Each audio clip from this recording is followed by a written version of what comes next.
And I'm just welcoming him into the booth as we get ready for this Group 6. Kerry Morris, who's joined us, thankfully. And again, I'm very privileged to have so many of you guys that are out there working, because that's what you really are doing. I know it's work, but not work.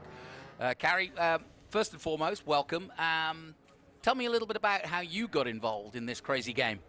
Speed, yeah, you know, beauty, fashion, women, you know, the usual. All those delightful things. Well, what we're looking at right at present is a perfect representation for those that have followed IMSA since its beginning, through the 70s and the 80s, of cars that represented several different classes that, again, like today, were always on track. And in those days, you would have had GTO, which would have been the normally aspirated up to 3 liter, especially in the cases of the Porsches. And then with the BMW, which ran, you had then GTU, of which several like the Alfa Romeo and the 914s would be running in GTU, meaning under, was basically a 2 liter class, up to 2.5. Let me ask you a question. I think I know the answer, but let's tell the audience. IMSA took its time to establish itself. Now, current days, it is, you know, second to none. There's no bigger sports car championship in the world, and drivers from all over the world come to race here in America in IMSA. But it didn't start off that way. Is it because at the time Trans Am, Can-Am, and all those were so popular? That's correct, especially in the sense of with Can-Am. And you have your, an example in this qualifying race, normally aspirated in the sense of the Corvette versus a 935 twin turbo. And John Bishop at the time of IMSA specifically did not want the turbo cars. Right. And it took some convincing to end up doing where the DeKon Monzas for a short period of time were ruling the roost. Okay. Were big, you know, big powerful V8s, not in the Can-Am quality of horsepower, but certainly within sports and GT racing. Now we've got a huge field here. What, if any, would you draw our audience's attention to, or what do you particularly like that you've seen that you've either had a part with, or just like you mentioned the DeKon there, but what else? Well, I've been fortunate through my time on the planet to have owned both a Porsche 935 and a DeKon Monza, and there is nothing like the ground pounding of the big Chevy, especially in the Ryan Falconer motors. And it took some acquainting to get with the turbo car, which occupies a completely different style of driving. Rear engine turbo, especially in the early days of turbocharging, the turbo lag was definitely an issue. On a course like this, the DeKon Monzas able to use with the torque and the power to get down were really something to watch. The Budweiser car number 20, which was originally driven by Chris Cord and prepared by Don Spencer, and always an immaculate presentation, and the car continues to look as good as it did back in the day, perhaps even better. Somebody just squealed their Monza, just squealed their wheels through as we watched the 20 as the Budweiser car, Ken Epsman, in that 1976 DeKon Monza, built by DeKon Engineering and modified by Don Spencer, driven by Chris Cord and Jim Adams through 1982. That's correct. And, you know, you can't overlook, you had said about with regards to the favors, specifically looking back at the Datsuns, the 240Zs, you know, mixing it up with the Alphas in the GTU class, also put on their own spectacular shows in period. Great circuit for these types of cars too, because it's a real driver's circuit, isn't it, this? How would you compare this with, could you name a circuit in the UK or Europe that you would compare Sears Point to, or Sonoma? For those of us that are out there that still remember when this was known as Sears Point, I'm one of those. You know, I would go with, and that's a hard question because you're right, I would actually go with Alton Park and Cadwell Park. Alton Park, that's an interesting comparison. Simply because of the undulations and yet the mid-speed, high-speed, tricky corners, not a lot of straights, hardly any here, really, but a chance to let it go now and again. But Alton Park particularly makes sense for what you're trying to compare with the original Sears Point stroke. Yeah, that would be my first go-to, and maybe throw in a bit of Donington. There were people when the Cobras first went over and ran at Alton Park, that was a real educational for the Shelby team. I'll bet. Yeah, Come on in. We've got another guest. Sir, introduce yes, yourself. Hello. Sorry I'm a little bit late. I was working on my HDA Camaro 1967, and there's worse things to do of a Saturday afternoon. Yeah, thank you very much. So I appreciate you having me. I've been in this sport for the last 10, 15 years. My father, 93 years old, was out watching me race yesterday. He ran pre-war cars up until about 3 years ago, did it for 25 years, was very active in the group, Armstrong, Sidley, Triumph, had a Turner, and when I saw him out here doing what he's been doing, I had to get involved. 93? 93 years old. My dad's tuning in. Dad, you haven't even got out of your 80s yet. Come on. My question is, did your father tell you what you were doing wrong? Yeah, he would. I'm sure he would. So it's funny. So my very first... What is your name, sir? My name is Rick Jeffrey. There you go. I'm from Diablo, California, and my very first vintage car was the 1966 Alfa Romeo GTA. And my father was running the 65 Turner, and I've got some pictures on my wall at home where my dad and I were racing together in the same run group down at the Monterey Historics, and those are some of the best times and best memories that I'll be able to take with me for the rest of my life, just racing with my father. And fortunately, I didn't get into the racing as soon as I would have liked, and had more experience with him, but it was a fabulous time. You know, the more I'm around the historics, the more I realize this father-son, father-daughter, mother-daughter, whatever combination, it's a family affair. And whether it be forced on you because you're at a racetrack every weekend, or you fall in love with it yourself, as I did and as you did, I think there is just that it is actually a really good thing for family in any form. You also have to look at the cars, though, that are involved. There's an individualism at everything that we're looking out in there today. We're not dealing with BOP, with balance of performance. No. We're not dealing with spec chassis and spec cars. That there was a freedom, and in that same sense, there was an attraction to it, also from the family sense, because you had your own identity, could easily be wrapped up in a car. Like you brought up your Camaro. You know, Absolutely. for example, people end up looking at it, and those that have an interest are going to know specifically from what era that you're looking at. Right. Well, I gotta say, so you see this jolly this DeKon Monza driven by Richard Goldsmith. Yeah. He's in our HDA car. He drives the Sam Posey car. And I've got a DeKon Monza being built for me right now by Chad Raynal and Impeccable Motorsports. And he was in here earlier, yeah. It's a 1010. It's a great picket car that I hope to be racing out here next week. And we also have Ken Epsman in the Cord car. I know you were talking about that earlier. I think his is number 1011, I believe, right after mine. But yeah, I'm really excited to get that DeKon Monza. The DeKon Monzas that ran at Le Mans, first with Michael Kaiser in, I believe, 76, and then Brad Frisell in 78. And the car, I was at Le Mans in 78 when Frisell ran. He went through several motors. Ryan Falconer was not particularly happy about that. They cobbled up one together to make the race.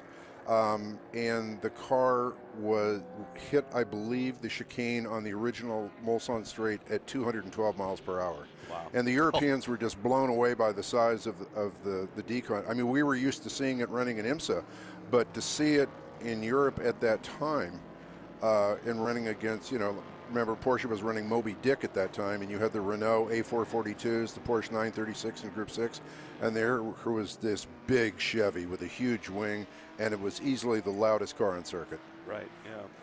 So I think my car, 1010, has a wing that was originally run by a fellow that ran the 935s and had that big wing. So I think Pickett wanted to have that big wing with that downforce on the rear end, and so and all the Monzas are a little bit different in their body styles. Well, this particular car you're looking at, the 55, this 1974 Porsche RSS, the number 55 that you're out there, competed in the 6 hours of Watkins Glen, 12 hours of Sebring, and the Daytona 24 hours.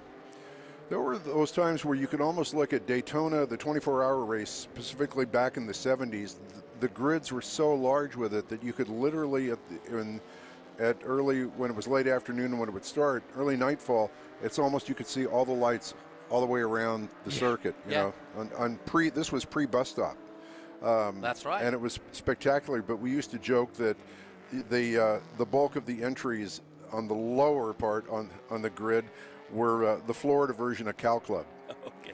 Which must have scared the big the big runners, the guys at the front looking to, you know, represent factories and get through traffic going, what am I coming up against here? Who is this guy? Because there was a big difference between certainly the drivers and the equipment. Oh, there absolutely, because so many of the cars were basically home prepared, or, you know, guys that just wanted to go race and felt fortunate that they were able to be accepted. So preparation was always a bit questionable, but, you know, you worked within your budget and did the best you could do. Martin Lauber, a busy man. He's been out already. Didn't go so well in the Formula One, but he's out now in the 64. This 1975 Porsche 911 RSR. And we mustn't overlook the BMW CSLs. Yes, who wrote their own way into the history books. In fact, BMW just recently built a new version of a CSL for customers. I believe it was a run of 50 cars. They sold out by telephone within an hour. Gosh. And doesn't surprise me, though. You put the CSL word out with a BMW and it's done, isn't it? Yes. So I got to shout out again a couple of my co-drivers in the HTA group. We've got Patrick Byrne in the number 40 car with that 1977 Greenwood Corvette, which I think this is his first time out with that car, being the current owner.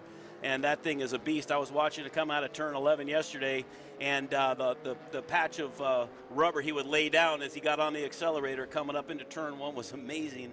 And then you've also got this another first-time car, I believe, is Chris Liebenberg in that number 23 1975 Kemp Cobra 2 is another fabulous-looking car. I think it looks to me like a lot like a DeKon Monza. I'm sure I'm not in the minority here. What is a Kemp Cobra? You know, that's a great question. Charlie Kemp was a well-known U.S. racer. He ran in the original Can-Am, and he also had very good relations with Ford. Okay. And so the Mustang that he is running is an example of that. I guess you could refer to it as the pre-Roush days. Yeah. Remember when Roush was with Protofab? Oh, yeah. You know, when they were running before they went. So that is a tribute in that sense to Charlie Kemp. So well-known racer at the time. Well, speaking of Protofab, so I also, one of my other race cars is a 1986 Protofab Camaro, also driven by Greg Pickett and Wally Dallenbach from back in the day. I was with Wally last weekend. A fabulous car. Unfortunately, it didn't get entered into this event this weekend, but that's another fabulous car that is really a fun to drive, very driver friendly, and just really great history. You'll be pleased to know Wally Dallenbach was on the podium in TA just last weekend at COTA. Is that right? And he won the Masters, I think. Yeah. But yeah, still going. Still going. Behind and ahead. Sorry, he was behind Boris Said. Go figure. Not bad. And Gar Robinson, another two-time Trans Am champion, won the race. So it's quite a day for TA. Well, we currently, for the lead, have the ongoing battle that's been going on for years between Bruce Canepa in his 935 and Kevin Epsman in the ex-Chris Cord DeKon Monza.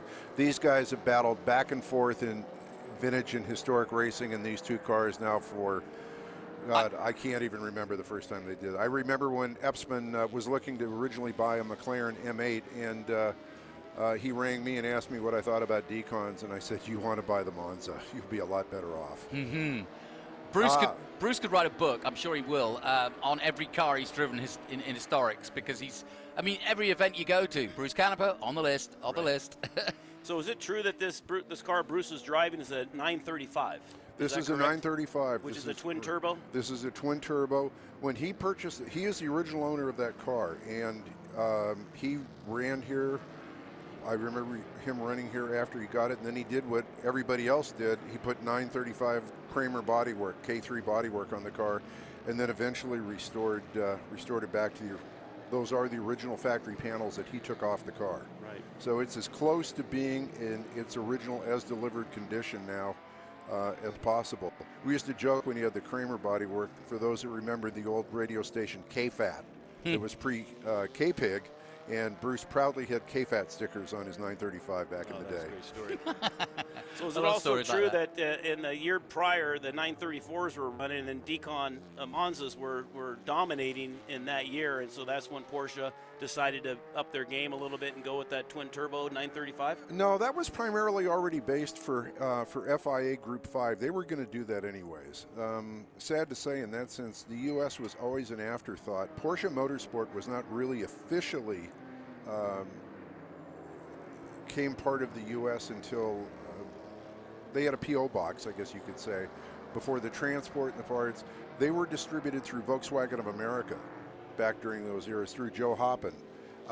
You ordered your car through then, and there were examples such as like the Interscope team. Almost all their cars came through Vasek Polak Porsche. And you did, having a direct factory connection at the time was considerably more difficult, and they would just refer to it. That seems amazing now when you see the influence that Porsche have had on sports car racing here in the States, that you had to go through VW to get. Back in the day, yeah. Yes. All right, so Ken got a little showmanship here. Yep. Now will the turbo spool up? Yeah, well, we got a lap to go, and they're going to split another Porsche in front of them, or they're going to try. Whoa, this is nip and tuck. Into turn one. He's got the advantage, has Canepa. But Epsman is on it. Up the hill they go then. For the last time, this is our IMSA group, Group 6. First time of asking. This is 1968 to 78. Delighted to have Carrie Morris and Rick Jeffrey alongside to enjoy this and tell us more about it, because this is what we're learning, is what these cars are all about. Well, I tell you, it's a pleasure to be up here with you fellas, you know, being out on the track and driving behind the wheel and experiencing all the adrenaline going on, and then being up here to watch it on a nice video screen here and talk with you guys has been truly a real treat. And we managed a good spot here, haven't we? Yeah. It's taken me 4 years to negotiate, but I've done it. Started off, I was up the hill on my own. I had Howden Ganley one year who just sought me out because he could hear me on the loudspeaker. Good friend of mine, and of course, one of the original McLaren guys. Howden, a Formula One guy. Look at this. This is fantastic. Side by side, guys. Who says this is exhibition? I don't doubt that we've had some of the best racing I've seen in historics in a long time. Yeah, we'll have to go check the boost gauge on Bruce's 935 to see where it is. You know, anything above 1.2 has dollar signs. Okay. You think he's going to show you? I'll tell you what, he's got enough trouble. They both got enough trouble with the traffic as they come to the completion of this. Well, you know, you're looking at a perfect period presentation. Exactly, you would have had traffic in the day when these cars run. Exactly. And especially turn 11, you know, is where many a race here, just like at Laguna Seca when it was turn 9, were decided. Nicely done. Bruce Canepa comes across the line and takes the win here in his group qualifying race of Group 6, and does it in style. Ken Epsman kept him honest the whole way in that DeKon Monza, but it is the Porsche that takes the victory. And coming across the line, Mike Thurlow in third place in the 76 Chevrolet Greenwood Corvette that you mentioned earlier. I did. Nice job, guys. Patrick Byrne taking fourth, Ranson Webster in fifth, Rob Fuller in sixth, and Richard Goldsmith seventh, Chet Taylor in eighth. My thanks to Carrie Morris and Rick Jeffrey. Feel free to come back again, gents. I love hearing your stories and also hearing your knowledge about these cars, because that's what it's all about here.